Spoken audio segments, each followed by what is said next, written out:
Okay, aku ada nak buat magic sikit lah, sekejap lagi Okay, Long belanja ayam dulu boleh Long? First of all minta Long ayam dulu. Pam para pam pam pam pam pam pam para pam.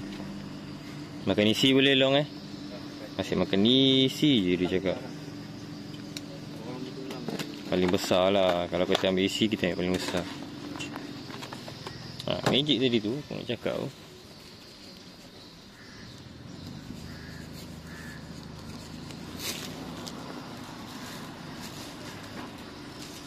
Dulu kita nak letak sos dulu kat ayam kita.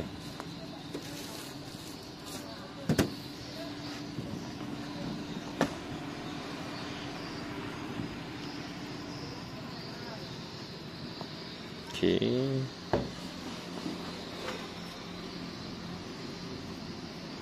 Kita tengok jatuh tak jatuh ayam ni Okay guys, datang kedai kita orang depan klinik kesihatan Skinchan. Kita orang buka Isnin sampai hari Sabtu pukul 11 pagi sampai pukul 6 petang. Okay, bye bye.